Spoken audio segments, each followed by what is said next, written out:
Espace TV. Espace TV, le journal de 13h.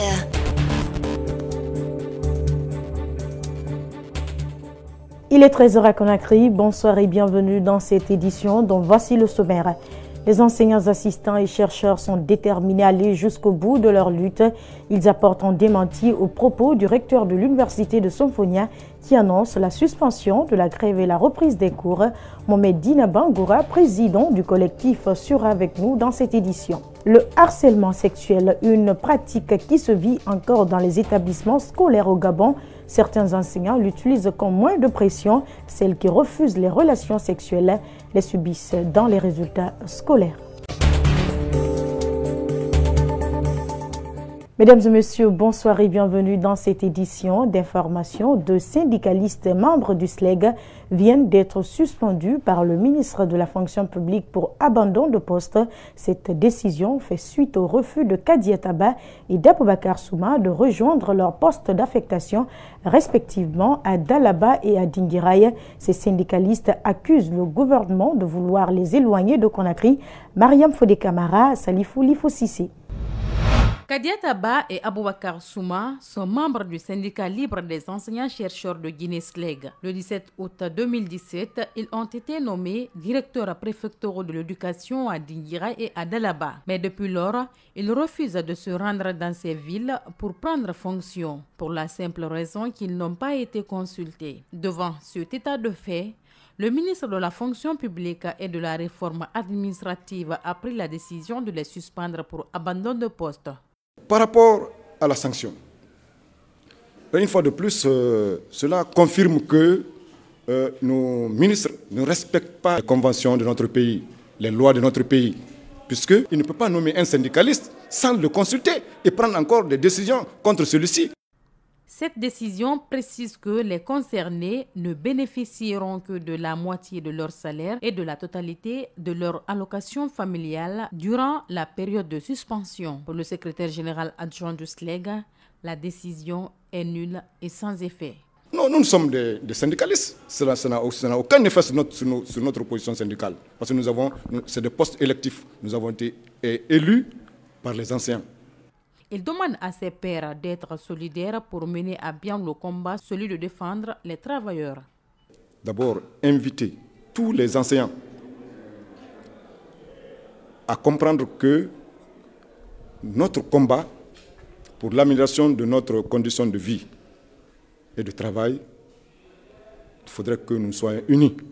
Et que si nous, les enseignants, on ne se lève pas pour défendre, n'est-ce pas, nos droits, nous serons brimés, n'est-ce pas, par les autorités actuelles. Défendre les camarades en refusant de se rendre tous dans leur lieu de mutation, c'est l'idée du secrétaire général du SLEG, mais d'autres membres du syndicat ont déjà accepté l'offre du gouvernement en rejoignant leur poste de travail. Je vous le disais en titre, les enseignants assistants et chercheurs poursuivent leur mot d'ordre de grève contrairement à certaines informations diffusées vendredi à la RTG annonçant la suspension de leur mouvement et la reprise des cours. Ils ont rendu public ce samedi à Conakry une déclaration dans laquelle ils apportent un démenti aux propos tenus par le recteur de l'université de Somfonia. On écoute Mohamed Dina Bangoura, président du collectif. Le collectif informe tous les enseignants-chercheurs, assistants et attachés de recherche que le mot d'ordre de cessation d'activité est maintenu. Par ailleurs, le bureau du collectif félicite les collègues pour l'observation du mot d'ordre de cessation d'activité. Il lance un appel à tous les comités de veille de redynamiser leur action en résistant à toute forme d'intimidation et de menace. Le collectif regrette la campagne de désinformation entretenue par le ministère de l'Enseignement supérieur et de la Recherche scientifique à travers les médias d'État sur la reprise. À ce jour, le collectif dément ces informations. Soyons davantage unis et vigilants, ensemble nous vaincrons. 2 étudiants guinéens au nombre de 20 viennent de mettre en œuvre des expériences dans le domaine des télécommunications ou encore le développement des startups. Ils se sont spécialisés dans la fabrication des chargeurs de téléphone, des applications qui servent de base de données à l'état civil pour le stockage de plusieurs milliers d'informations sur les naissances, les mariages, même les décès. Makiso et Ibrahima Awal Kamara sont allés à leur rencontre. Voici leur reportage. L'objectif est d'être en conformité avec la mondialisation qui enregistre des avancées en matière des nouvelles technologies de l'information et de la communication. Ici, nous avons affaire avec une application qui sert de base de données à des informations sur l'état civil. Par rapport à un acte de naissance, nous venons sur le menu nouveau. Donc on fait un clic dessus et directement il va nous réorienter vers ce que l'on appelle le formulaire, la page d'enregistrement. Et là, en premier lieu, nous avons comme barre de titre à ce niveau le formulaire d'enregistrement des naissances. Ça, pourquoi? Parce que nous sommes dans l'acte de naissance. Nous voulons déclarer une personne qui est née. Cet étudiant s'est fait en onduleur à travers l'expérimentation d'un certain nombre de composantes électroniques et ça marche à tous les coups en cas de coupure d'électricité. Comme dans les grands bureaux, dans les grandes entreprises, il y a de l'onduleur qui prend ici le relais de l'énergie fournie pour y enfin travailler pour ne pas qu'il y ait la perte de la clientèle. Par exemple, quand je prends une entreprise, que les clients viennent pour l'enregistrement et qu'on a la coupure de courant, donc on va perdre la clientèle et l'entreprise va tomber. Le jeune Soulemou ne se fait pas de soucis pour charger son téléphone.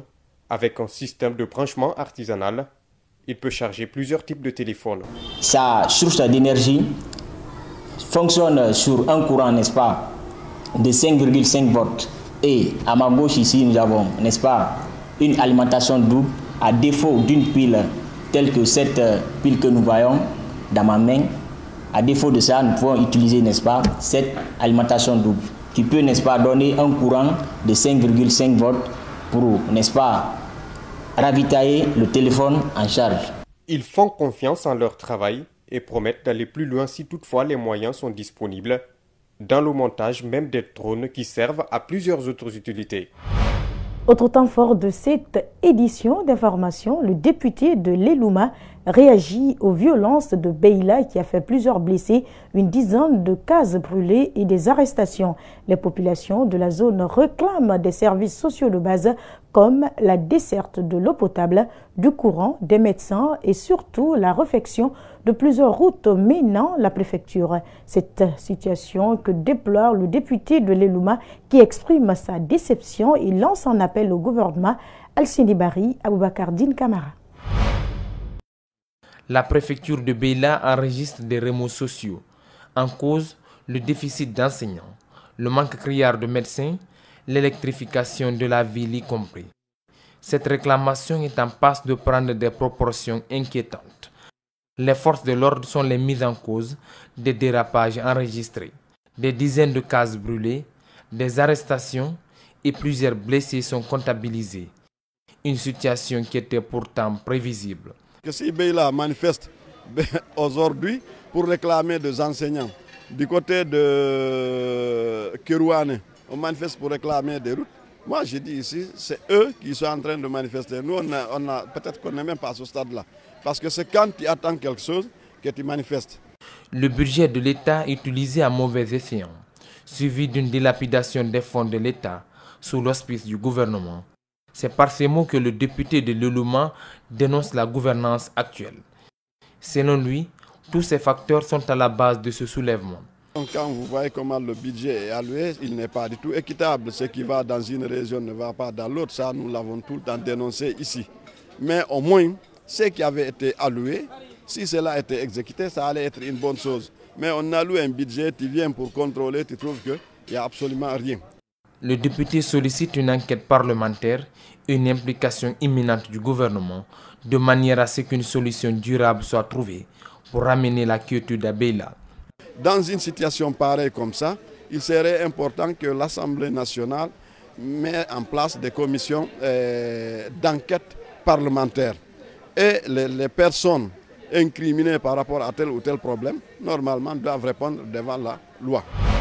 Autre facette de l'actualité nationale, le port de pêche artisanal de Boulbinet est très sale. Il est envahi par des ordures de tout genre. Autorités du port et pêcheurs sollicitent l'implication de l'État pour assainir ce lieu qui devient de plus en plus impraticable. Mamadou Kalisso, Yacouba Traoré. Dès que vous franchissez le portail du port artisanal de Boulbinet, c'est une odeur pétillante qui vous accueille. Cette odeur provient des tas d'immondices qu'on rencontre ça et là.